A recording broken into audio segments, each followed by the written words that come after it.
నమస్తే. Shaft academy of media arts చలనచిత్ర రచనలో శిక్షణ కార్యక్రమానికి స్వాగతం. నేను డాక్టర్ చిలకమర్రి నటరాజ్. ఈ ఫిలిం రైటింగ్ కోర్సులో మనము డిఫరెంట్ మాడ్యూల్స్లో డిఫరెంట్ ఎలిమెంట్స్ని మనం చర్చించుకుంటూ వస్తున్నాం. ప్రాక్టికల్ థియరీ రెండు మిక్స్ చేసుకొని ఎలా రాసుకోవాలి ఏంటి ఎనలైజ్ చేసుకుంటూ వస్తున్నాం. Right from the development of the story stages of the film writing నుంచి మనం ఎలిమెంట్స్ని ఒక్కొక్క మాడ్యూల్లో ఎలాబొరేటెడ్గా డిస్కస్ చేసుకుంటూ వస్తున్నాం.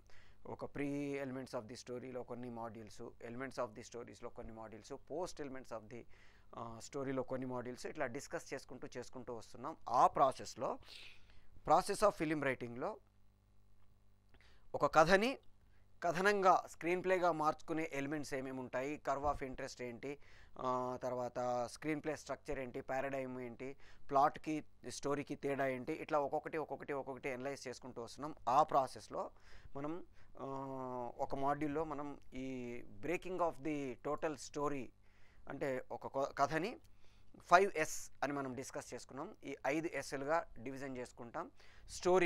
స్టోరీని కొన్ని సీక్వెన్స్లుగా డివిజన్ చేసుకుంటాం. Second S sequence, story sequence second S. ఆ సీక్వెన్స్ని కొన్ని సీన్స్గా డివైడ్ చేసుకుంటాం. Third S scene. ఆ సీన్ని కొన్ని షార్ట్స్గా డివైడ్ చేసుకుంటాం. ఆ షార్ట్స్ని కొన్ని స్టిల్స్గా మార్చుకుంటాం. ఈ షార్ట్స్ స్టిల్స్ గురించి మనం డైలాగ్ వర్షన్ రాసేటప్పుడు, స్క్రిప్ట్ రాసేటప్పుడు డిస్కస్ చేసుకుంటాం. ఇప్పటి వరకు మనం స్టోరీ గురించి డిస్కస్ చేసుకున్నాం, సీక్వెన్సెస్ గురించి డిస్కస్ చేసుకున్నాం. ఒక స్టోరీలో ఒక టైప్ ఆఫ్ సీక్వెన్స్ అంటే సీక్వెన్స్ అనేది ఒకే ఊహతో కూడిన కొన్ని దృశ్యముల సముదాయము అనుకున్నాం. దీనికి మనకి యాక్చువల్గా తెలుగులో సమానమైన పదం కరెక్ట్గా లేకపోవడం వల్ల పరుచూరి గోపాలకృష్ణ గారు కరెక్ట్గా లేకపోవడం అని కాదు, రకరకాల పదాలు ఉన్నాయి.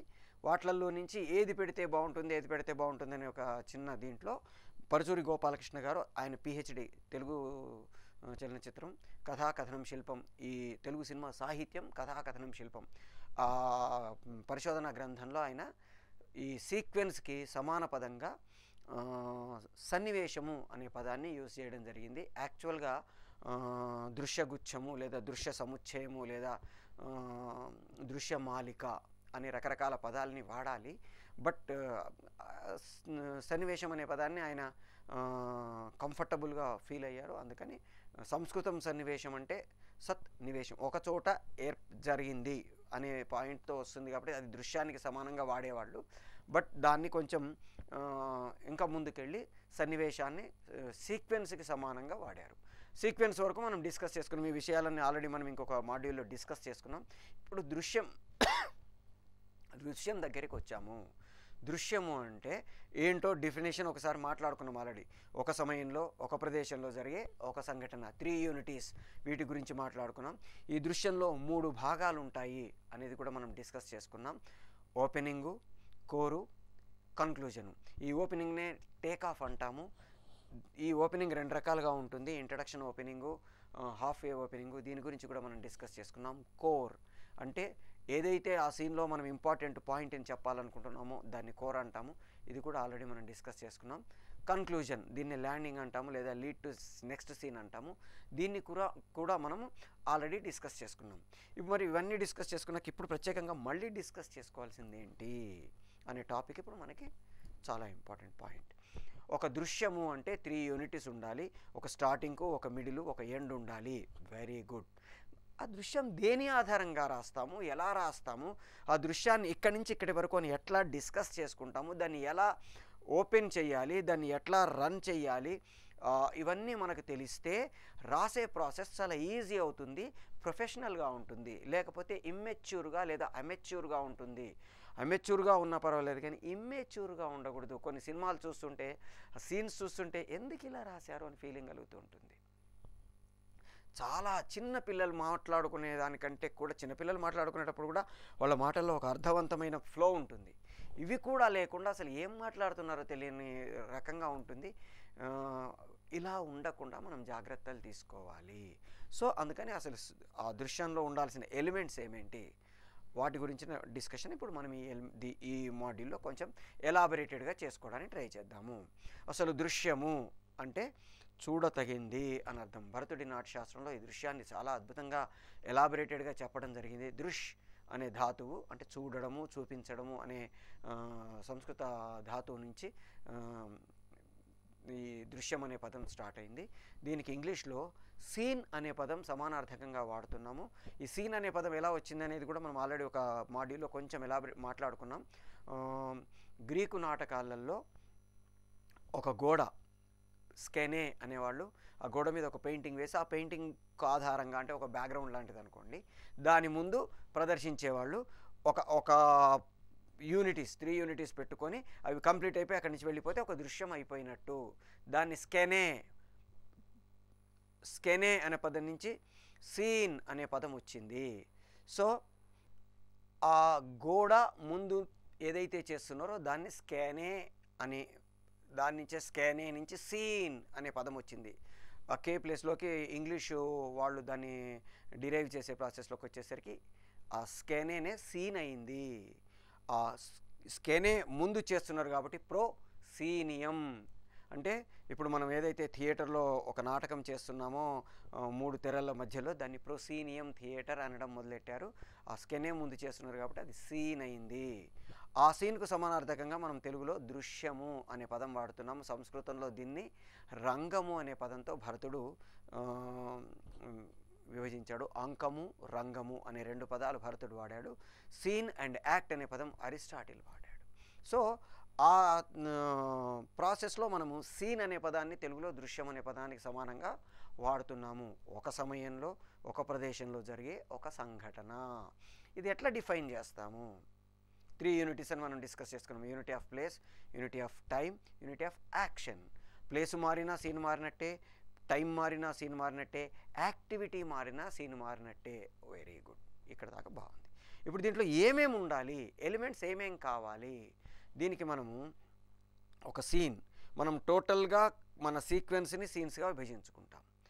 ఆ సీన్స్లో ఒక ప్లేస్లో జరిగే ఒక సంఘటనని మనం ఫిక్స్ చేసుకుంటే అందులో ఏముంటే ఒక సీన్గా మనం పరిగణించవచ్చు అనేదాన్ని మనం ఒకసారి అనలైజ్ చేసుకుంటే 5 W's తెలుగులో 5 Aలు అంటాం. ఈ 5 Aలు కలిపితే లేదా 5 W's కలిపితే ఒక సీన్ అవుతుంది. ఈ సీన్ను మనం రాసుకునేటప్పుడు ఈ 5 W's ఉండేటట్టుగా, 5 W's పర్ఫెక్ట్గా ఉండేటట్టుగా, 5 W's ఎఫెక్టివ్గా ఉండేటట్టుగా చెక్ చేసుకుంటాం. ఉండాలి, పర్ఫెక్ట్గా ఉండాలి, అవి ఎఫెక్టివ్గా ఉండాలి. ఈ 3 లక్షణాలని మనం పెట్టుకొని సీన్ని డెవలప్ చేసుకోవడానికి ట్రై చేస్తాం. ఈ 5 ఎలిమెంట్స్ ఏంటి, 5 W's లేదా 5 Aలు ఏంటి అనేది ఇప్పుడు ఒకసారి అనలైజ్ చేసుకోవడానికి ట్రై చేద్దాం. First W, who. తెలుగులో ఎవరు. అంటే ఆ దృశ్యంలో ఎవరు ఉండాలి, అంటే క్యారెక్టర్స్, ఏ క్యారెక్టర్స్ ఆ దృశ్యంలో ఉండాలి. ఇక్కడ మనం కొన్ని ప్రశ్నలు వేసుకుంటాం, వాటికి జవాబులు కూడా అనుకొని అప్పుడు రాయడం మొదలెడతాం. రైట్? ఎవరు ఖచ్చితంగా ఉండాలి, ఎవరు ఖచ్చితంగా ఉండకూడదు. మన కథ ప్రకారం ఆ సీన్లో ఖచ్చితంగా ఎవరెవరు ఉంటే మనకు బెనిఫిట్, ఎవరెవరు లేకపోతే బెనిఫిట్. ఎవరు ఉన్నా పర్వాలేదు, ఎవరు లేకపోయినా పర్వాలేదు. ఎవరితో ఉంటున్నారు, వాళ్ళ మధ్యలో రిలేషన్షిప్స్ ఏంటి, ఎవరు ఎవరు ఎవరు ఎవరు ఎవరు అనేది మనం వాడుతూ ఉన్నాం. ఎవరు ఉండాలి, ఎవరు ఉండకూడదు, ఎవరు ఉంటే నష్టం, ఎవరు ఉంటే లాభం, ఎవరు ఉండి ఖచ్చితంగా ఉండి తీరాలి, ఎవరు ఖచ్చితంగా ఉండకూడదు, ఎవరు ఉంటే సీను ముందుకెళ్తుంది, ఎవరు లేకపోతే సీను కరెక్ట్గా ఉంటుంది. ఇట్లా మనం ఎనలైజ్ చేసుకొని ఈ 5 W'స్లో మొదటి W అయిన ఎవరు గురించి మనం పెట్టుకుంటాం. మనం ఆల్రెడీ ఈ 5 W'స్ని స్క్రిప్ట్ రైటింగ్లోనే పాత్ర చిత్రణ, వివిధ పాత్రల రూపకల్పన గురించి డిస్కస్ చేసుకునే ప్రాసెస్లో మనం మాట్లాడుకున్నాం. ఈ 5 W's పర్టికులర్గా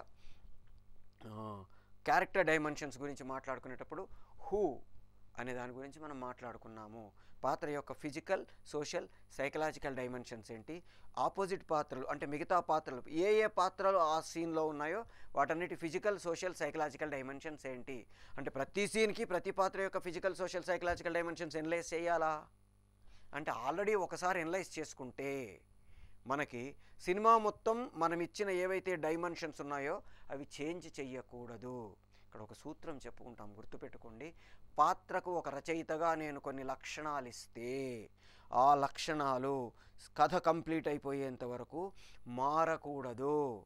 ఒకవేళ మారితే, మార్చాల్సి వస్తే దానికి తగినంత పర్ఫెక్ట్ అయిన మోటివ్ లేదా కారణం ఉండాలి. కారణం లేకుండా పాత్ర దాని ఇష్టం వచ్చినట్టుగా మారిపోతే అది ప్రేక్షకుడి దృష్టిలో చులకనవుతుంది. ఇదేంట్రా మెంటలా వీడికి రైటర్కి లేదా డైరెక్టర్కి ఇలాంటి క్యారెక్టర్స్ని క్రియేట్ చేశాడు అనుకుంటాడు. ఒక పాత్ర మారింది అంటే, దానికి మనం ఇచ్చిన డైమెన్షన్స్కి భిన్నంగా ప్రవర్తిస్తుంది అంటే there should be strong motive. అది కూడా ప్రేక్షకుల సాక్షిగా మార్పు చెందాలి. ఉదాహరణకి మనకి ద బెస్ట్ ఎగ్జాంపుల్ తెలుగు సాహిత్యంలో తీసుకుంటే చాలా కథల్లో, చాలా నవలల్లో పాత్రల మార్పుని మనం చూపిస్తాం. కానీ ప్రేక్షకుల సాక్షిగా మారడానికి the best example Malladi Venkatakrishnamurthy గారి స్రవంతి అనుకుంటాను. దీంట్లో స్రవంతి బావగారి క్యారెక్టర్ ఉంటుంది. వసంతాని వాళ్ళ అక్క, ఆ అమ్మాయిని వాళ్ళ బావగారు చంపేస్తాడు. కథ మొదలైనప్పుడు ఈ స్రవంతి బావగారి క్యారెక్టర్ ఒక తాగుబోతు, తిరుగుబోతు, వెధవ, నీచుడు, భార్యను చంపిన హంతకుడు, దుర్మార్గుడు, జాలి, కరుణ, దయ ఏమీ లేనివాడు.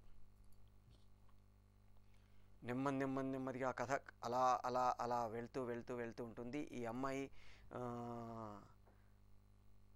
పిల్లల కోసం తన బావని పెళ్లి చేసుకోవాల్సి వస్తుంది. పిల్లల కోసమే కాదు, తన చెల్లి కోసం.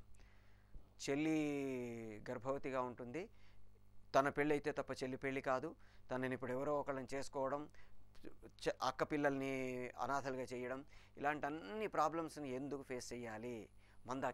స్రవంతి గారు మందాకిని నవల పేరు, క్షమించాలి, మందాకిని అనే నవల. ఇప్పుడు తను తన భర్త స్థానంలో ఎవరినో ఒకళ్ళని తెచ్చుకోవాలి. తర్వాత ఇప్పుడు అక్క పిల్లలకు ఒక తల్లి కావాలి. తర్వాత తన చెల్లి పెళ్ళి కావాలంటే తన పెళ్ళి కావాలి. ఇన్ని సమస్యల పరిష్కారం తన భావన పెళ్లి చేసుకోవడం అని ఒక నిర్ణయం తీసుకుంటుంది మందాకిని. తీసుకొని ఇమీడియట్గా ఆ అమ్మాయి తన భర్తను పెళ్లి చేసుకుంటుంది. భర్త ఇప్పుడు ఇంతకుముందు చెప్పిన సకల గుణాభిరాముడు కదా, దుర్గుణాభిరాముడు, పరమ చెడ్డ లక్షణాలన్నీ వాడికే ఉంటాయి. అలాంటి పాత్ర నెమ్మదిగా కథ మూవ్ అవుతున్నా కొద్దీ మారి సత్యమూర్తి క్యారెక్టర్ పేరు. మనము ఆ పాత్ర చివరికి వెళ్ళేసరికి ఆ పాత్రని మనం హీరోగా యాక్సెప్ట్ చేసేస్తాము. అంటే అప్పటిదాకా పాత్రకున్న లక్షణాలు, దుర్మార్గోపు లక్షణాలన్నింటినీ ఒక్కొక్కటి మనకు తెలియకుండా పక్కకు తుడిచేస్తూ ఒక అద్దం మీద అన్ని మరకలుంటే మనం ఒక గుడ్డ తీసుకొని మంచిగా నీట్గా ఒక్కొక్క మరక తుడిచేసుకుంటూ పూర్తిగా అద్దంలో మనల్ని మనం ఎలా చూసుకుంటామో అట్లా ఒక పాత్రని వీలైతే అందరూ చదవండి మందాకిని. చాలా పుస్తకాలు చదవాలి. ఎన్ని చదివితే పుస్తకాలు అంత మనకి సాహిత్యం ఎంత చదివితే మనకు అంత నాలెడ్జ్ పెరుగుతూ పోతూ ఉంటుంది. మనం క్రియేట్ చేసేటప్పుడు కూడా అలాంటి మంచి క్యారెక్టర్స్ని క్రియేట్ చేయడానికి అవకాశం ఉంటుంది. సో ఒక క్యారెక్టర్ తాలూకు లక్షణాలు ఎంత సింపుల్గా, ఎంత ఎఫెక్టివ్గా ప్రేక్షకుల సాక్షిగా, ఇది కండిషన్, పాఠకులు లేదా ప్రేక్షకుల సాక్షిగా ఎలా మార్చొచ్చు, ఒక పాత్రని ఎలా మనం ఇష్టపడేటట్టు చేయొచ్చు అనేది మనం ఈ మందాకిని నవల ద్వారా ఎగ్జాంపుల్గా చెప్పొచ్చు. చాలా పాత్రల్లో మనకు కొన్ని పాత్రల్ని చూడగానే అబ్బా అనిపిస్తుంది. కానీ ఒక దశకి వెళ్ళేసరికి మనం వాటిని ఇష్టపడడం ప్రారంభిస్తాం, ప్రేక్షకుడిగా కానీ పాఠకుడిగా కానీ. స్టీవెన్ స్పీల్బర్గ్ గారు ఆయన ఆర్ట్ డైరెక్టర్ని పిలిచి క్రియేట్ ఏ క్రీచర్, ఒక ప్రాణిని సృష్టించండి. అది ఎలా ఉండాలంటే చూడగానే మనిషి భయపడాలి, అసహ్యించుకోవాలి. But by the end of the film I will make the spectator to love that creature. ఒక భయంకరమైన ప్రాణిని మనం సృష్టిస్తే ఆ ప్రాణిని చూసి ప్రేక్షకుడు భయపడి అసహించుకున్నవాడు సినిమా కథ కంప్లీట్ అయిపోయేసరికి అతన్ని ప్రేమించేటట్టుగా చేస్తాను అని స్పీల్బర్గ్ గారు చెప్పి తన ఆర్ట్ డైరెక్టర్తో ఒక క్రియేచర్, ఒక ఏలియన్ని క్రియేట్ చేసుకొని దాన్ని నిజంగానే మనం ప్రేమిస్తాం, ఆ ఏలియన్ని ఇష్టపడతాం. అట్లాగే అవతార్ సినిమా, జేమ్స్ క్యామరూన్ గారు ఫస్ట్ మనకు ఆ నావీస్ని చూపించినప్పుడు ఏంటి వీళ్ళు ఇలా ఉన్నారు అని ఫీలింగ్ కలుగుతుంది. కానీ at the end of the film will become the navies.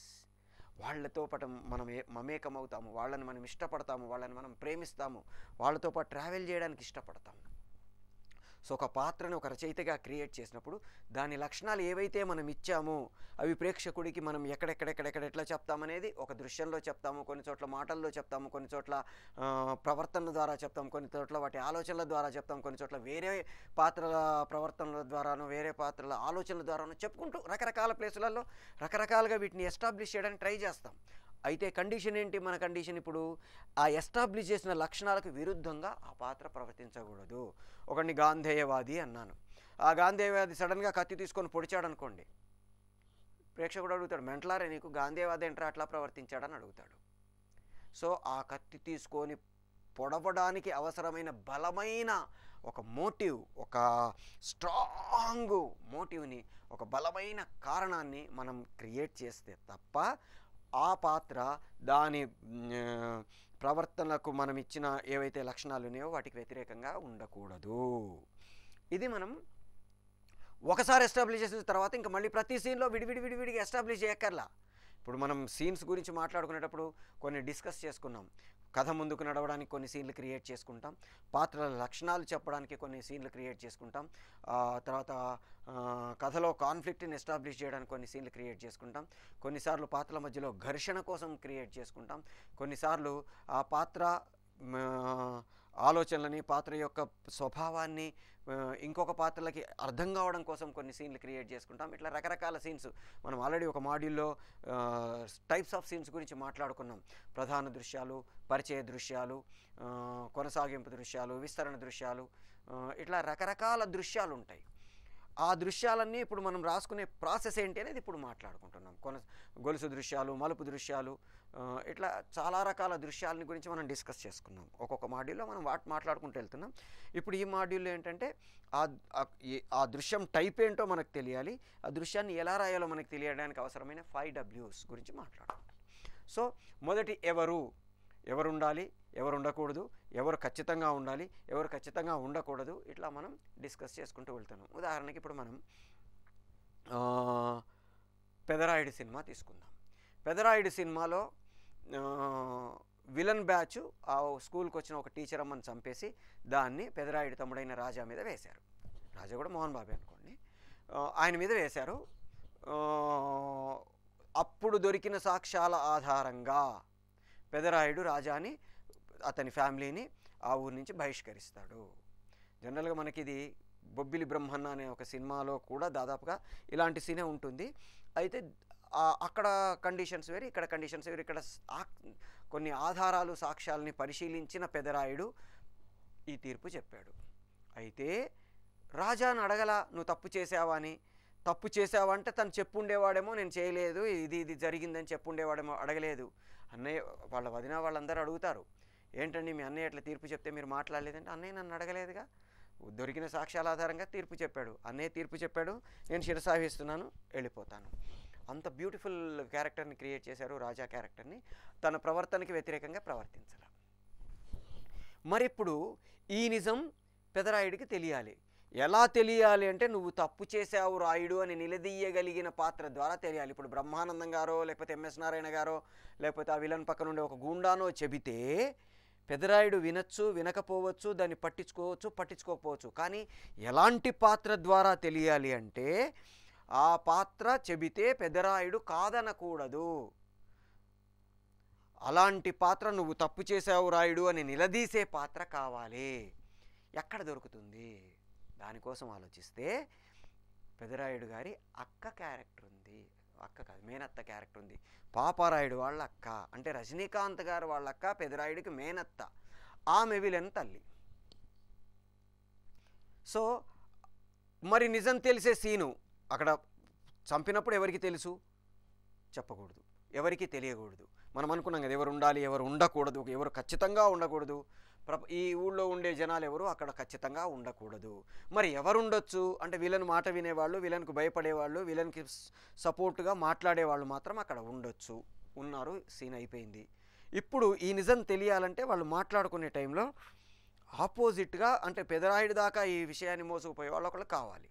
అందుకని ఏం చేశారు, ఆ పర్టికులర్ సీన్లో జయంతి గారు, అంటే పాపారాయుడు వాళ్ళ అక్క లేదా పెదరాయుడు మేనత్త, ఆ విలన్ తల్లి, ఆ క్యారెక్టర్ని ఆ సిచ్యుయేషన్లో దూర్చి ఆమె ద్వారా పెదరాయుడికి చెప్పడానికి ప్రయత్నం చేశారు. ఎందుకు పెదరాయుడికి చెప్పాలి, ఆమె చెప్పాలి ఇది తప్పు చేశావు అని. అక్కడ పెదరాయుడు అయిపోయి ఆ ప్లేస్లోకి రాజా అనే వ్యక్తి, అంటే పెదరాయుడి తమ్ముడు ఆ గద్దె మీద తీర్పు చెప్పే వ్యక్తిగా, అంటే పెదరాయుడి క్యారెక్టర్ని కంప్లీట్ చేసేసి ఆ నెక్స్ట్ జనరేషన్కి ఈ తీర్పు చెప్పే ప్రాసెస్ని అప్పచెప్పి కథ కంప్లీట్ చేసుకోవాలి. అది సుఖాంతమా దుఃఖాంతమా whatever it is.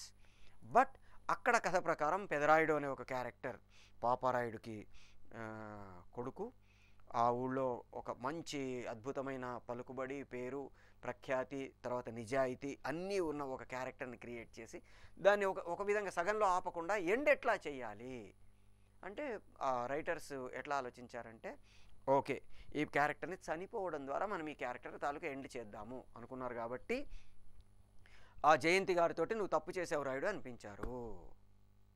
So ఆ తప్పు చేసావు రాయుడు అని చెప్పాలంటే ఆ సీన్లో పర్టికులర్గా ఏదైతే హత్య గురించి వాళ్ళు డిస్కస్ చేసుకుంటున్నారో ఆ సీన్లో ఈవిడ ఉండి తీరాలి, ఖచ్చితంగా ఉండాలి. ఎవరు ఉండకూడదు, ఆ పర్టికులర్ సీన్కు సంబంధం లేని వాళ్ళు ఉండకూడదు. రాయుడో పాపరాయుడో పెదరాయుడో వీళ్ళు ఉంటే అక్కడే చంపేస్తారు, ఇక్కడ దాకా సీన్ రాదు. కాబట్టి ఆ సీన్లో ఎవరు ఉండాలి, ఎవరు ఉండకూడదు, వాళ్ళ డైమెన్షన్స్ ఏంటి, ఈ పాత్రల ఫిజికల్ సోషల్ సైకలాజికల్ డైమెన్షన్స్ ఏంటి, ఈ పాత్రల ఫిజికల్ సోషల్ సైకలాజికల్ డైమెన్షన్స్ ఏంటి, వాళ్ళ మధ్యలో ఉండే రిలేషన్షిప్స్ ఏంటి. మనకి ఇట్లాంటిదే ఇంకొక ఎగ్జాంపుల్ ఈ మధ్య కాలంలో మీరు చూసిన సినిమాలలో బాహుబలి సినిమాలో కూడా మనం చెక్ చేసుకోవచ్చు. బిజ్జల దేవుడు, బల్లాల దేవుడు వీళ్ళు బాహుబలికి వ్యతిరేకంగా కుట్ర పన్నుతున్నారు. ఈ విషయం రాజమాత శివగామికి తెలియాలి. ఎవరు చెప్పాలి, ఎప్పుడు చెప్పాలి, మళ్ళీ తర్వాత ఎప్పుడు ఈ టాపిక్లు అన్నీ వస్తాయి. దాంట్లో ఎవరు చెప్పాలి అనే టాపిక్ గురించి మనం డిస్కస్ చేసుకుంటున్నాం. ఏ కుమారవర్మో లేకపోతే మన దేవసేనో ఇలాంటి వాళ్ళు ఎవరైనా వచ్చి చెబితే రాజమాత వినే స్థితిలో ఉందా, వింటుందా, వినే స్థితిలో లేదు. కట్టప్పొచ్చి అంతకుముందు ఎప్పుడు ఒక మనం డిస్కస్ చేసుకున్నాం ఈ సీన్ గురించి, వండర్ఫుల్ సీన్ ఎట్లా డ్రైవ్ చేయాలో డిస్కస్ చేసుకునే ప్రాసెస్లో ఆ సీన్ గురించి మనం మాట్లాడుకున్నాం. సభాభవనంలో దేవసేనను తీసుకొని వచ్చి అప్పచెప్పినప్పుడు బాహుబలికి పట్టాభిషేకమా బల్లాల దేవుడికి పట్టాభిషేకమా అనే డిస్కస్ వచ్చిన సీన్లో గురించి మనం ఇప్పుడు మళ్ళీ మాట్లాడుకుంటున్నాం. ఆ సీన్లో కట్టప్ప వచ్చి క్షమించండి రాజమాత, నేను చేసిన ఒక చిన్న పొరపాటు వల్ల ఇదంతా జరిగింది అని చెప్పబోతుంటే కట్ చేసేస్తుంది శివగామి. అవన్నీ ఇప్పుడు అప్రస్తుతం. ఇప్పుడు తేలాల్సింది ఏంటంటే బాహుబలి నిర్ణయం ఏంటి, దేవసేన రాజ్యమా అని కట్ చేసేసి కట్టప్పకు చెప్పే అవకాశం ఇవ్వదు. మరి ఇప్పుడు ఎవరు చెప్పాలి, ఆమె వినే మూడ్లో ఉందా, మామూలు వాళ్ళు ఎవరైనా వెళ్ళి చెబితే ఆమె దాన్ని స్వీకరించే మనస్థితితో ఉందా, ఎప్పుడు చెప్పాలి, ఎవరు చెప్పాలి, ఆ సీన్లో ఎవరుంటే పండుతుంది. కుమారవర్మతో తీసుకెళ్ళి శివగామి మా రాజమాత నీ కొడుకు నీ భర్త కలిసి కుట్ర పన్నుతున్నారని చెప్పొచ్చు కదా.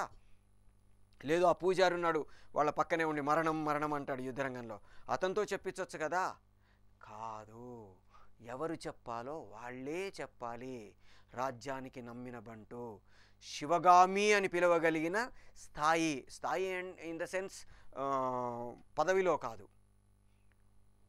కట్టప్ప అతను బాహుబలిని చంపేసిన తర్వాత ఆ రక్తం కారుతున్న కత్తి తీసుకొని వచ్చి, ఇది బాహుబలి రక్తంతో తడిసిన కత్తి తల్లి అని, నువ్వు తప్పు చేసావు శివగామి, నీ కొడుకు నీ భర్త మీద ప్రేమతో నమ్మకంతో కళ్ళు మూసుకొని ఒక నిరపరాధి అయిన బాహుబలిని చంపమని నువ్వు ఆజ్ఞాపించావు, లేకపోతే నేను చంపేవాడిని కాదు.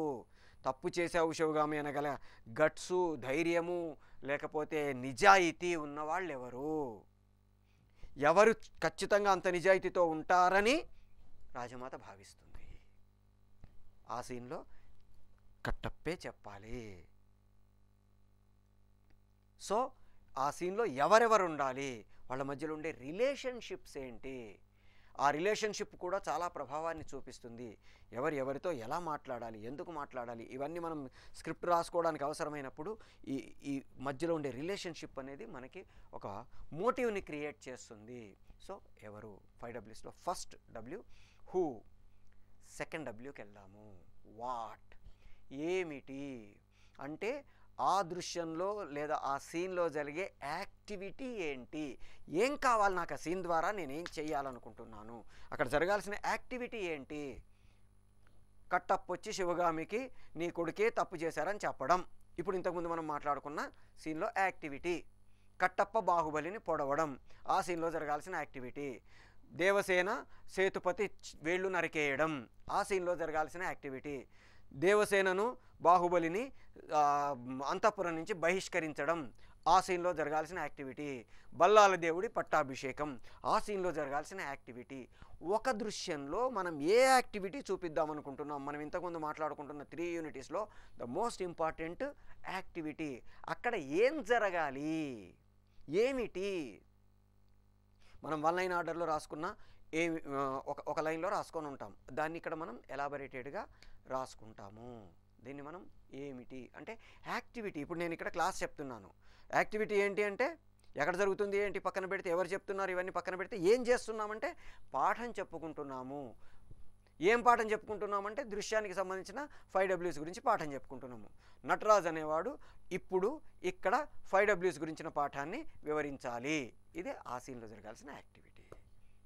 ఈ యాక్టివిటీ అనేది ఎన్ని క్యారెక్టర్స్ ఉన్నాయి, ఏ క్యారెక్టర్ ఎట్లా రియాక్ట్ అవుతుంది, ఇవన్నీ మళ్ళీ మనం ఎందుకు దగ్గరికి వెళ్ళే అంటే మిగతా వాటన్నిటి మీద డిపెండ్ అయి ఉంటాయి. బట్ మేజర్గా అవన్నీ అలా ఎందుకు ప్రవర్తించాలి అనడానికి ఇప్పుడు జరిగే యాక్టివిటీ అనేది చాలా ఇంపార్టెంటు. శివగామి, బల్లాల దేవుడు, బిజ్జల దేవుడు అందరూ వచ్చి అక్షతలు వేసి మన దేవసేనను ఆశీర్వదించాలి. అక్కడ జరగాల్సిన యాక్టివిటీ ఏంటి, దేవసేన సీమంతం.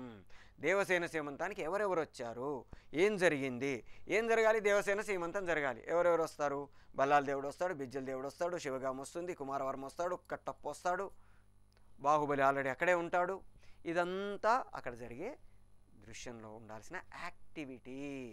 సో ఒక దృశ్యం అక్కడ జరుగుతుంది అంటే ఆ దృశ్యంలో ఎవరెవరు ఏం చేయాలి అనేది మనం రాసుకునే ప్రాసెస్. ఒక లైన్లో రాసుకున్న దాన్ని కొంచెం ఎలాబరేట్ చేసి దానికి ఒక ప్రారంభము, మధ్య, ముగింపు అన్నీ యాడ్ చేసుకుంటూ ఆ యాక్టివిటీని ఫుల్ ఫ్లెడ్జ్డ్గా డెవలప్ చేయడానికి ట్రై చేస్తాం.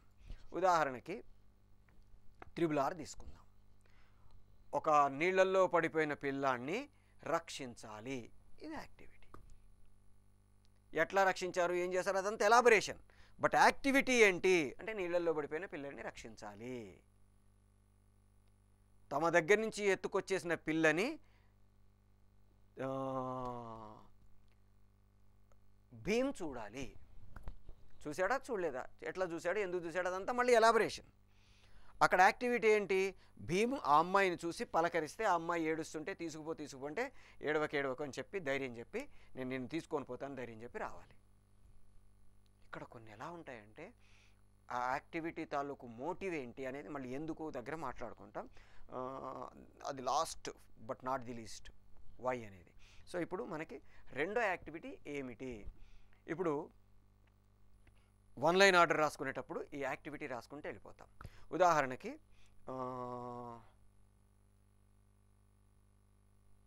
ఈ మధ్యకాలంలో బాగా అందరం మనం చూసింది శ్రీమంతుడు. మీకు శ్రీమంతుడు 1 లైన్ ఆర్డర్ మీకు కావాలనుకున్న వాళ్ళు కింద డిస్క్రిప్షన్ బాక్స్లో ఉండే నెంబర్కి మీరు మెయిల్ పెడితే ఇట్లా we need Srimanthudu 1 line order అని మీకు ఆ 1 లైన్ ఆర్డరు వాళ్ళు తయారు చేసుకుంది, మనం రాసింది. అంటే నేను సినిమా చూసి రాసింది, వాళ్ళు తయారు చేసుకుంది. అంటే కొట్టాల శివ గారు వాళ్ళ బ్యాచ్ రాసిన 1 లైన్ ఆర్డరు మనం దాన్ని కొంచెం అంటే రిఫైన్ చేసుకొని రాసాం. ఎందుకు రిఫైన్ చేయాల్సి వచ్చిందో కూడా మీకు ఎక్స్ప్లెయిన్ చేస్తాను. 1 లైన్ ఆర్డర్ గురించి డిస్కస్ చేసుకున్నప్పుడు మళ్ళీ చేస్తాను. ఆ రెండింటిని మీకు పంపడం జరుగుతుంది. దోస్ హూ నీడ్ మీరు ఒక మెయిల్ పెట్టండి, కింద డిస్క్రిప్షన్ బాక్స్లో ఉండే నెంబర్కి మీ మెయిల్ ఐడి పెడితే మీకు పంపించడం జరుగుతుంది. సో ఇప్పుడు 1 లైన్ ఆర్డర్ చెక్ చేసుకుంటూ వెళ్దాం. సీన్ 1 మనం ఆల్రెడీ ఇంతకుముందు కొంచెం మాట్లాడుకున్నప్పుడు సీన్కి నెంబర్లు ఇవ్వాలి, ఏబీసీలు ఇవ్వాలి, అది వాటి గురించి కూడా డిస్కస్ చేసుకున్నాం. ఒక సీన్లో హెడ్డింగ్స్ ఏంటి, సీన్ హెడ్డింగ్స్ ఏంటి, వాటి గురించి మళ్ళీ ఇంకొక మాడ్యూల్లో ఇంకా ఒక డీటెయిల్గా మాట్లాడుకుంటాం. ఇప్పుడు దీనికి సంబంధించిన 1 లైన్ ఆర్డర్కి సంబంధించిన వాటి గురించి అంటే 5Ws కూడా రాయాలి కాబట్టి మనం దానికి ఎలాబరేటెడ్గా 1 లైన్ ఆర్డర్లో ఏమిటి అనే దాని గురించిన డిస్కషన్లో ఇప్పుడు మాట్లాడుతున్నాం. ఫస్ట్ సీన్ యాక్టివిటీ ఏంటి? ఒక చార్టెడ్ ఫ్లైట్లో రవికాంత్ బిజినెస్ మ్యాన్గా ఎస్టాబ్లిష్ కావాలి. ఇది సీన్ 1లోని ఉండి ఒక ఎలిమెంట్. సీన్ 1A ఏబిసిలు ఎందుకు అనేది మనం ఇంకొక మాడ్యూల్లో డిస్కస్ చేసుకుంటాం. సీన్ హెడ్డింగ్స్ అంటే ఏంటి, సీన్కి నెంబర్లు ఎలా ఇవ్వాలి, అది మనం ఇంకొక మాడ్యూల్లో డిస్కస్ చేసుకుంటాం. 1A పిఏ వచ్చి రవికాంత్ అంటే జగపతి బాబు గారు, రవికాంత్తో మనం ల్యాండ్ కాబోతున్నామని చెప్పడం. సీన్ 2 ఎయిర్పోర్ట్లో ఆఫీస్ స్టాఫ్ రవికాంత్ని రిసీవ్ చేసుకోవడం. సీన్ 2A బయట స్టాఫ్ రవికాంత్ని రామనవమి ఉత్సవానికి రమ్మని ఇన్వైట్ చేయడం. మన రవికాంత్ తన ఫ్యామిలీ పార్టీ ఉందని రాలేనని చెప్పడం. సీన్ 3 హీరో బ్రాకెట్లో మనం జనరల్గా వాళ్ళు రాసుకున్నప్పుడు హీరోయిన్ రాస్తారు. నేను రాసినప్పుడు అంటే టెక్నికల్గా తెలిసిన వాళ్ళు రాసినప్పుడు క్యారెక్టర్ పేరు రాస్తాం. రిషి పరిచయం. రామనవమి పందిట్లో రాముణ్ణి రిషిని పోలుస్తూ పాట. హర్ష పరిచయం. రామనవమి పందిట్లో హర్ష పరిచయం, రాముణ్ణి పొగుడుతూ హర్ష పాట పాడడం. ఇట్లా ఒక్కొక్క సీన్లో యాక్టివిటీ ఏంటి అనేది మనం ఎవరు దగ్గర ఇంగ్లీష్లో వాట్ అంటాం. ఆ సీన్లో జరగాల్సిన యాక్టివిటీ ఏంటి, ఆ యాక్టివిటీ ఎట్లా చేయాలి ఏంటి అనేది ఎలాబొరేషన్లో మనం తర్వాత మాట్లాడుకుంటాం. సీన్ వైజ్ సినాప్సిస్ మాట్లాడుకున్నప్పుడు తర్వాత మాట్లాడుకుంటాం. ఇప్పుడు సీన్లో మనకేమేం కావాలి అనేది ఇప్పుడు ఎనలైజ్ చేసుకుంటాం. సో ఏమిటి నెక్స్ట్ సీన్? రాత్రి పార్టీకి ఎందుకు రాలేదని రవికాంత్ ఫ్యామిలీ మెంబర్స్ హర్షాని అడగడం. నెక్స్ట్ సీన్ రవికాంత్ అతని ఫ్రెండ్తో తన కొడుకు మనస్తత్వం అర్థం కావట్లేదని బాధపడ్డం. అతను పెళ్లి చేయమని ఆఫీసుకు తీసుకురమ్మని సలహా ఇవ్వడం.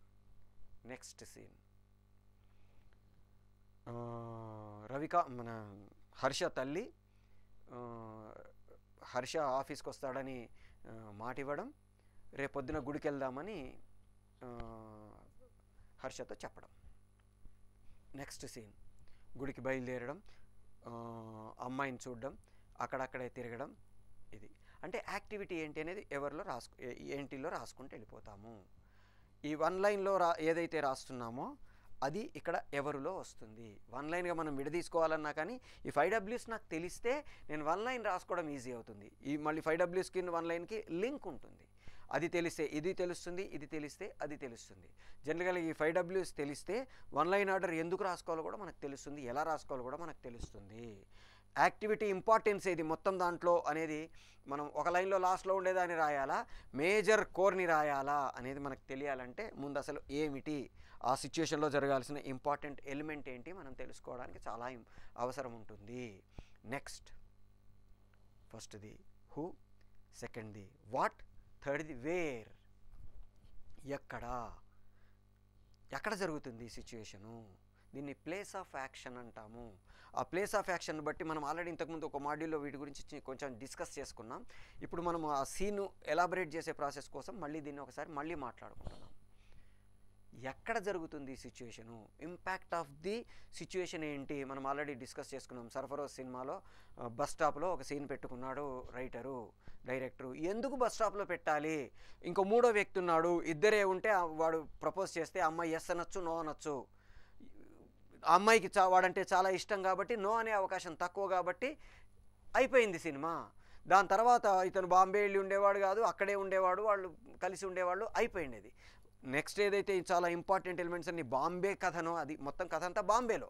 ఇది జస్ట్ వీళ్ళిద్దరి మధ్యలో పరిచయానికి మాత్రమే ఢిల్లీ, వీళ్ళు బాంబే వెళ్ళడానికి అవసరమైన మోటివ్స్కి మాత్రమే ఢిల్లీ తప్ప కథ ఢిల్లీది కాదు, బాంబేలోనే జరుగుతుంది.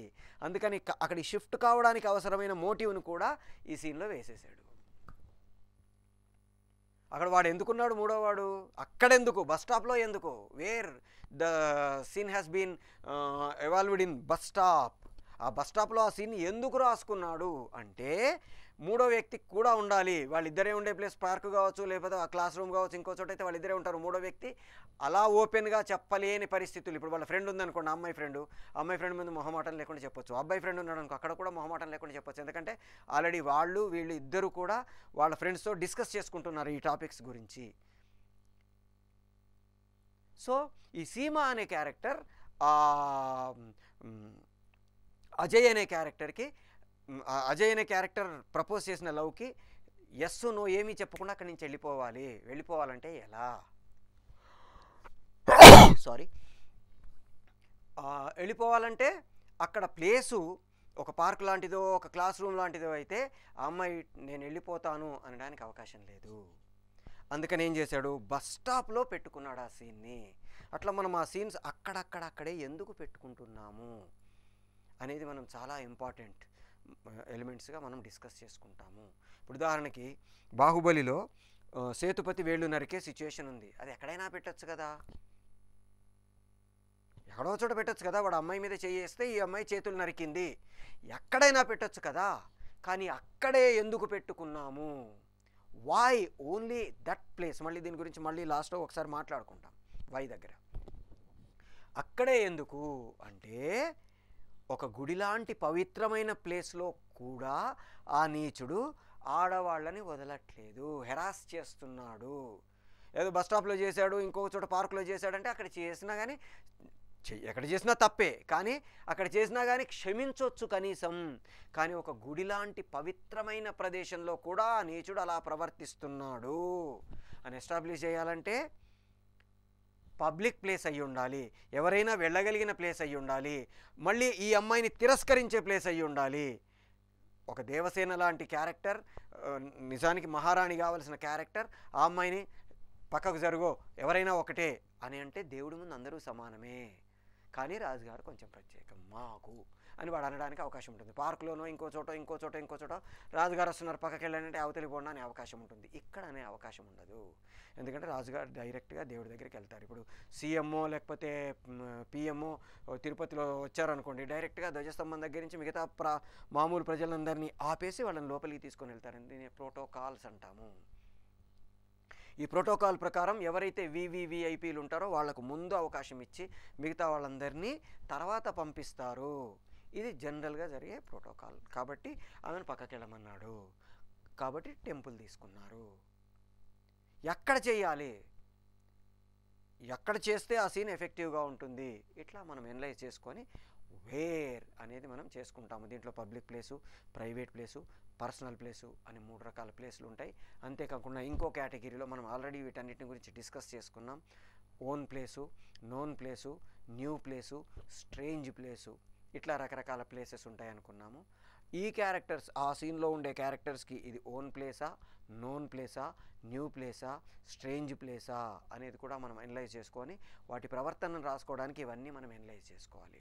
సో ఎక్కడా అనేది కూడా మనం విల్ డిస్కస్.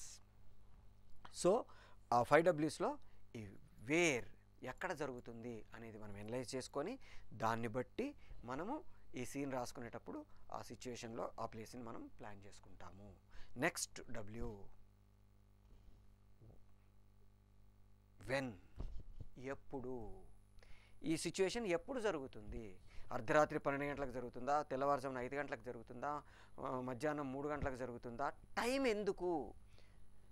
టైం తెలియకపోయినా ప్రాబ్లం లేదుగా. ఇప్పుడు ఉదాహరణకి బాహుబలి సినిమా తీసుకుందాం. బాహుబలి సినిమాలో మధ్యాహ్నం పూట వాళ్ళు నేను నీకు ఆయుధాలు చూపిస్తారా అని కుమారవర్మ తీసుకొని వెళ్ళాడు. ఇది బల్యం, నువ్వు ముట్టుకోలేవు, ఇది బాణం, నువ్వు వేయలేవు, ఇది నువ్వు చేయలేవు, ఇది చేయలేవు, ఓ కత్తి, ఇది కనీసం ట్రై చేయొచ్చు దా అని తీసుకెళ్ళి ఆ దొంగ మీద కొట్టడానికి ట్రై చేస్తున్నాడు. అలాంటి టైంలో అవతల వైపు దేవసేన వెళ్తుంది. దేవసేనను చూస్తూ సరదాగా బాహుబలి కుమారవర్మ చేయబట్టుకొని ఒకసారి కొడితే ఆ దొంగ 2గా విచ్చుకుపోయింది. బలం గురించి మనకి మొదట బాహుబలి పుట్టుక దగ్గర నుంచే శివగామి చాలా బలవంతురాలు, తెలివైంది, ధైర్యవంతురాలు, ఆమె క్యారెక్టరైజేషన్ ఎస్టాబ్లిష్ చేసేసాడు ఆల్రెడీ. అలాంటి శివగామి పట్టుకొని లాగితే ఆ వేలు పైకి వెళ్ళనంత బలంగా ఉన్నాడు ఆ పిల్లాడు. అందుకని ఆమె పేరు పెట్టింది బాహుబలి అని. అద్భుతమైన బలవంతుడు, ఏమేం చేయగలడు, ఎట్లాంటి చేయగలడు ఆల్రెడీ ఎస్టాబ్లిష్ చేసుకుంటూ వస్తున్నాం. అలాంటి బాహుబలి ఇప్పుడు ఈ సిచ్యుయేషన్లో ఏం చేస్తున్నాడు? ఈ పర్టికులర్ సిచ్యుయేషన్ ఏంటి మనకి? బాహుబలి యొక్క బలమా లేకపోతే ఏంటి ఎస్టాబ్లిష్ చేయాలి? ఈ చేసే ప్రాసెస్ని మనం అప్పుడే ఎందుకు? అక్కడ దేవసేన వచ్చింది, ఇక్కడ కొట్టాడు. బాహుబలి బలం మనకు ఆల్రెడీ తెలుసు కాబట్టి, ఎంత వీరుడో మనకు తెలుసు కాబట్టి, ఆల్రెడీ పందుల్ని వాటిని ఎట్లా తను కొట్టకుండా ఎట్లా కొట్టించాడో తెలుసు కాబట్టి, ఇప్పుడు దొంగ రెండుగా చీలినా మనం ఆశ్చర్యపోలా. బట్ ఎవరు ఆశ్చర్యపోయారు? కుమారవర్మ బలం గురించి తెలిసిన వాళ్ళు, కుమారవర్మ మానసిక స్థితి గురించి తెలిసిన వాళ్ళు, వాళ్ళందరూ ఎవరైతే దేవసేన వీళ్ళందరున్నారో ఒకసారి షాక్ తిన్నారు. కొట్టింది వాడా వీడా? కానీ చూస్తే వాడి చేతిలో కత్తుంది. మీరే కొట్టారు అబ్బబ్బబ్బో అని వాడిని అంటున్నారు. అయిపోయింది. ఇప్పుడు రాత్రికి కుమారవర్మ ఒక్కడు కూర్చొని ఆ దుంగ తీసుకొని కత్తితో పొద్దున్న తెగావు కదే అని కొట్టడానికి ట్రై చేస్తున్నాడు. తనే కొట్టాడని ఒక భ్రమలో ఉన్నాడు కాబట్టి రాత్రికి ఎందుకు ఇప్పుడే చూపించవచ్చు కదా అంటే 2 కారణాలు. రాత్రి అయితే ఎవరు ఉండరు, ఒంటరిగా ఉంటాడు. రెండవది నెక్స్ట్ ఇమీడియట్గా కట్టప్ప వచ్చి అయ్యయ్యో మీలాంటి మహావీరులు కొన్ని పనులు రాత్రిపూట చేయకూడదు, మీరు చేసేస్తున్నారు అంటే మళ్ళీ అక్కడ ఈ బాహుబలి తాలూకు బలమని అందరికీ తెలిసిపోతుంది, కుమారవర్మ చెయ్యలేకపోతే అని ఆపాలి. కాబట్టి ఆ సీన్ని మనం రాత్రిపూట పెట్టుకున్నాము. అట్లాగే కట్టప్ప బాహుబలి ఇద్దరు ఆ చకోర పక్షిని చూస్తూ దేవసేన గురించి డిస్కస్ చేసుకునే సీన్ ఉంటుంది. అది రాత్రిపూటే ఎందుకు? పగలబెట్టచ్చు కదా అంటే 2 కారణాలు అక్కడ కూడా. మొదటి కారణం ఏంటంటే ఆ చకోర పక్షులు, ఆ వెన్నెలని బాహుబలి ఎలా ఎంజాయ్ చేస్తున్నాడు, కట్టప్ప ఎలా దాన్ని తీసుకుంటున్నాడు. 2 పక్షులను చూపించి ఆ పక్షులను చూసి నీకేమనిపిస్తుంది అంటే జీవితంలో వీటిని తినలేను, వాటిని కాల్చి ఉప్పు కారం వేసుకొని తింటే అంటాడు కట్టప్ప. బాహుబలి ఆ చకోర పక్షుల్ని ఒక పక్షి నోట్లో నుంచి ఇంకో పక్షి అలా పంచుకుంటూ ఆ అమృతాన్ని గ్రోలుతూ అవి ఎంజాయ్ చేస్తున్నాయనే భావనలో, అంటే ఒక ప్రేమైక భావనలో బాహుబలి ఉంటే వాటిని కాల్ చేసుకొని మంచిగా ఉప్పు కారం వేసుకొని తిందామనే భావనలో కట్టప్పున్నాడు. అది కూడా రాత్రి. చకోర పక్షులు వెన్నెల్లో విహరిస్తాయి కాబట్టి రాత్రి కావాలి. దానితో పాటు జస్ట్ మనం మాట్లాడుకుంటే కోర్ ఆఫ్ ది సీన్ అది కాదు. కోర్ ఆఫ్ ది సీన్ ఏంటి? ఆ రాజ్యం మీదకి పిండారీలు దాడి చేస్తున్నారు. ఆ దాడి వీళ్ళెళ్ళి ఆపాలి. నెక్స్ట్ ఆ సీన్ గురించి మాట్లాడుకుంటుంటారు. ఒక సౌండ్ వచ్చింది, మామా ప్రమాదం అన్నాడు, డిస్పర్స్. అంటే conclusion of the scene.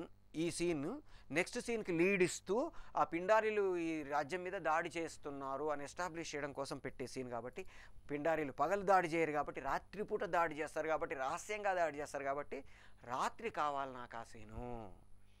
So రాత్రే ఎందుకు, అప్పుడే ఎందుకు అంటే ఇన్ని కారణాలు ఉంటాయి. సో ఒక సిచ్యుయేషన్ని మనం రాత్రి కావాలా, పగలు కావాలా, తెల్లవారుజామున కావాలా. ఇప్పుడు ఉదాహరణకి మమ్మీ రిటర్న్స్ సినిమా ఉంది. మమ్మీ రిటర్న్స్ సినిమాలో పిల్లాడిని ఎత్తుకుపోయారు, వెతుక్కుంటూ వెళ్ళారు. వాళ్ళకి ఒక పర్టికులర్ ప్లేస్ కావాలి. ఎక్కడ?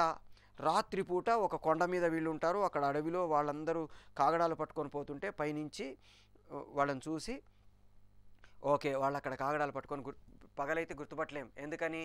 పగలు ఆ చెట్ల మధ్యలో అంత దూరం నుంచి వాళ్ళని గుర్తించడం కష్టం. అదే రాత్రి అయితే కాగడ వెలుగుతూ ఉంటుంది. అక్కడెక్కడ వెలుగుతుందో అక్కడ మనకు వాళ్ళు ఉన్నట్టు లెక్క. వాళ్ళు కనబడకపోయినా కాగడ వెలుగు కనబడుతుంది కాబట్టి అక్కడికి రీచ్ అవ్వడం ఇష్టం. కాబట్టి అక్కడున్నారు అని బయలుదేరి వెళ్తారు. అట్లాగే మమ్మీలో వీళ్ళు ఆ ప్రదేశాన్ని కనుక్కోవడానికి బయలుదేరాలి. యాక్చువల్గా ఇది మనకి మెకనాస్ గోల్డ్ అనే సినిమాలో నుంచి తీసుకున్న బిట్టు. మెకనాస్ గోల్డ్ అనే సినిమాలో వీళ్ళు ఎక్కడికి పోవడానికి దారి ఎక్కడుంది అనడానికి ఒక తెల్లవారుజామున ఎప్పుడైతే సూర్యోదయం అవుతుందో అప్పుడు ఒక రాతి స్తంభం ఉంటుంది. ఆ స్తంభం నీడ ఎక్కడ పడితే అక్కడ దాంట్లోకి వెళ్ళే ద్వారం ఉంటుంది. ఇది ఆ మ్యాప్లో ఉంటుంది. కాబట్టి తెల్లవారుజామున వరకు వెయిట్ చేయవలెను, తెల్లవారుజామునే కావలెను. అట్లాగే యుగానికి ఒక్కటి సినిమాలు తీసుకుంటే కూడా మనకి ఆ నీడ ఎక్కడ పడుతుందో వాటిని చూసుకుంటూ వెళ్ళాలి. నీడ పడని ప్లేస్లో మనం వెళ్తే అది ఊబి లాంటి ప్లేస్ అవుతుంది. అక్కడ ఏదో జంతువులు వస్తాయి, వాళ్ళని తినేస్తుంటాయి. సో అదే టైం ఎందుకు కావాలి అనడానికి మనకి మోటివ్స్ ఉంటాయి.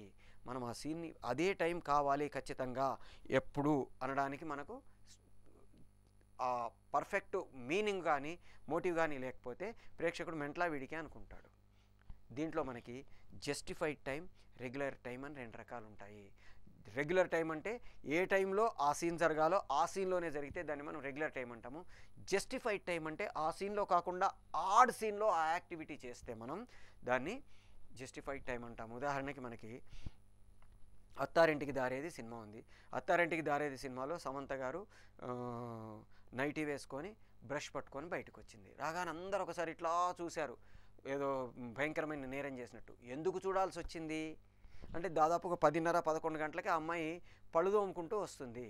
పెళ్లి కూతురు కావాల్సిన అమ్మాయి, పెళ్లి కూతురే ఇంట్లో కూర్చోవలసిన అమ్మాయి 11ంటికి పళ్ళు తోముతుందంటే ఆ అమ్మాయి దానికి సంజాయిషి కూడా ఇచ్చుకుంటుంది. దీన్ని జస్టిఫికేషన్ అంటాము. అమ్మాయి ఏం చెప్తుంది, అలారం మోగలేదు మమ్మీ అంటుంది అని బయటికి వెళ్ళిపోతుంది. బయటికి వెళ్ళి బ్రష్ ఇసిరేసి కామ్గా వెళ్ళి కారులో కూర్చొని నైటీ పీకేస్తుంది. నైటీ లోపల ఫుల్ ఫ్లెడ్జ్డ్గా శారీ అంతా రెడీగా ఉంటుంది. ఆలీ గారు ఇచ్చిన గాజులు వేసుకుంటుంది. జంప్ జిలాని. ఆ అమ్మాయి బయటికి జంప్ అయిపోవాలి. ఏ అర్ధరాత్రిలో జంప్ అయిపోతే అందరూ తెలిసే అవకాశం ఉంటుంది, చూసే అవకాశం ఉంటుంది. మరి 11 గంటలకు మంచి చీర గీర కట్టుకొని బయటికి వెళ్తే ఎక్కడికి వెళ్తున్నావు పెళ్లి కూతురువి అని అడుగుతారు. ఎవరూ అడగకుండా, ఎవరికీ అనుమానం రాకుండా ఇంట్లో నుంచి బయటికి రావాలంటే నైటీలో ఉండి పళ్ళు తోముకుంటూ బయటకు వస్తే ఎవడూ అడగడు. యాక్టివిటీ అదే, కానీ ఏ టైంలో ఆ యాక్టివిటీ చేస్తున్నాం దానికోసం ఒక చిన్న జస్టిఫికేషన్ ఇచ్చేసి బయటికి వెళ్ళిపోయింది. ఇది మనకి ఎప్పుడు టైమ్ ఆఫ్ యాక్షన్కి మోటివ్. ఇవన్నీ ఒక ఎత్తు అయితే వై అనడానికి last but not the least W. ఏమిటి, ఎందుకు, ఏమిటి, ఎప్పుడు, ఎవరు, ఎక్కడ, వీటన్నిటికీ కూడా ఎందుకు అనే ప్రశ్న వేసుకుంటూ మనం చేయాల్సి ఉంటుంది. జస్టిఫై చేస్తూ చేయాల్సి ఉంటుంది. దాన్నే why last but not the least అని చెప్పుకుంటున్నాము. ఈ సీన్ ఎందుకు, ఈ సీన్లో వాళ్ళే ఎందుకు, ఆ సీన్ అక్కడే ఎందుకు, ఆ సీన్ అప్పుడే ఎందుకు, అదే యాక్టివిటీ ఎందుకు, ఇలా మనం ప్రశ్నలు వేసుకుంటూ చేస్తూ పోతే తప్ప పర్ఫెక్ట్ మోటివ్ ఉండదు. ఈ మోటివ్ లేదా కాజ్ ఏదైతే ఉందో అదే వై. ఆ సీన్ని నేను క్రియేట్ చేసినప్పుడు ఆ సీన్ ఎందుకు చెయ్యాలి. ఇప్పుడు ఇంతకుముందు మనం మాట్లాడుకున్నాం, అప్పుడే ఎందుకు, 11 గంటలకే ఎందుకు, పొద్దున్నే తెల్లవారుజామున బయటికి పోతుంటే అక్కడ పెళ్లి టైం కాబట్టి అందరూ ఎవరో ఒకళ్ళు మేల్కొని ఉంటారు, ఇంటి నిండా జనాలు ఉంటారు. ఎవరో ఒకళ్ళు ఇంట్లో నుంచి బయటకు వస్తుంటే చూసే అవకాశం ఉంటుంది. బయటకు వచ్చిన తర్వాత జంప్ అయ్యే టైంకి చూసినా చూడకపోయినా ఫరక్ పడదు. బట్ ఇంట్లో నుంచి బయటికి రావాలంటే మామూలు తెల్లవారుజామున పళ్ళు తోముకుంటూ వస్తే అందరు ఎవరో ఒకళ్ళు ఫాలో అవుతారు. ఇప్పుడైతే ఎవడి పనిలో వాళ్ళు ఉంటారు, వెళ్ళిపోవచ్చు. అట్లా ఫలానా టైమే, ఫలానా యాక్టివిటీయే, ఫలానా వాళ్ళే ఉండాలి. ఇట్లా మనము 5 Wsని అనలైజ్ చేసుకొని ఒక సీన్ని పర్ఫెక్ట్గా రాసుకుంటే మనకి సినిమా ప్రేక్షకుడికి ఆ ప్రతి సీను కూడా ఎఫెక్టివ్గా రీచ్ అవుతూ వస్తూ ఉంటుంది. దీన్నే మనం ఎలిమెంట్స్ ఆఫ్ ది సీన్ అంటాము, 5 Ws అంటాము, గివెన్ సర్కమ్స్టెన్సెస్ అంటాము. ఒక రచయితగా నేను ఒక నటుడికి కానీ, దర్శకుడికి కానీ, ప్రేక్షకుడికి కానీ ఇస్తున్న దత్త పరిస్థితులు, వీటిని గివెన్ సర్కమ్స్టెన్సెస్ అంటాము, దత్త పరిస్థితులు అంటాము. సో ఇవి మనం ఇస్తే రచయితగా మనం సక్సెస్ అవుతాము. సో షాఫ్ట్ అకాడమీ మనకి రకరకాల కోర్సెస్ని ఆఫర్ చేస్తుంది. ఇందులో మనకి ఫిలిం ఇండస్ట్రీకి సంబంధించిన 3 మేజర్ వింగ్స్, ఫైన్ ఆర్ట్స్ కావచ్చు, ఫిలిం మేకింగ్ కావచ్చు, యానిమేషన్ కావచ్చు, ఈ 3 వింగ్స్లో రకరకాల కోర్సెస్, అది కూడా డీటెయిల్డ్ కోర్సెస్, డిప్లొమాస్ నుంచి పోస్ట్ గ్రాడ్యుయేషన్ డిప్లొమాల దాకా డిగ్రీస్, పీజీస్ వరకు కూడా రకరకాల కోర్సెస్ని ఆఫర్ చేస్తుంది. ప్రతి కోర్సు కూడా విత్ అథెంటిక్ సర్టిఫికేషన్ తోటి మనకి యూజీసీ రికగ్నైజ్డ్ లేదా ఒక గవర్నమెంట్ రికగ్నైజ్డ్ బాడీస్ తోటి, బోర్డ్ ఆఫ్ సెకండరీ ఎడ్యుకేషన్ కావచ్చు, ఇంటర్మీడియట్ బోర్డు కావచ్చు, యూనివర్సిటీస్ కావచ్చు, ఇట్లాంటి వాటితోటి authentic syllabus with authentic certification తోటి మనకి కోర్సెస్ ఆఫర్ చేస్తుంది. ఫైన్ ఆర్ట్స్ లాంటి దాంట్లో అయితే digital painting, manual painting, drawing, story boarding లాంటి కోర్సెస్ ఉన్నాయి. ఫిలిం మేకింగ్లో యాక్టింగు, డైరెక్షను, సినిమాటోగ్రఫీ, ఎడిటింగు ఇట్లాంటి కోర్సెస్ ఉన్నాయి. యానిమేషన్లో 2D యానిమేషను, 3D యానిమేషను, తర్వాత DI ఇట్లాంటి రకరకాల courses, visual effects, after effects, special effects ఇట్లాంటి కోర్సెస్ ఉన్నాయి. సో మీరు ఈ స్క్రిప్ట్ రైటింగ్ ఎట్లాగైతే నేర్చుకుంటున్నానో అట్లాగే మిగతా కోర్సెస్ కూడా నేర్చుకొని మిమ్మల్ని మీరు ఒక ఫుల్ ఫ్లెడ్జ్డ్ ఆల్రౌండర్ లాగా చేసుకోగలిగితే ఇండస్ట్రీలో మనకి ఏ పని చేసినా, ఎప్పుడు చేసినా, ఎక్కడ చేసినా ఎఫెక్టివ్గా మనల్ని మనం ప్రజెంట్ చేసుకోవడానికి స్కోప్ ఉంటుంది. కాబట్టి మిగతా కోర్సెస్ కూడా నేర్చుకోవడానికి ట్రై చేయండి. మిమ్మల్ని మీరు ఒక మంచి ఎక్విప్డ్ టెక్నీషియన్ గానో, క్రియేటర్ గానో ఇండస్ట్రీలో ప్రూవ్ చేసుకోవడానికి ట్రై చేయండి. All the best.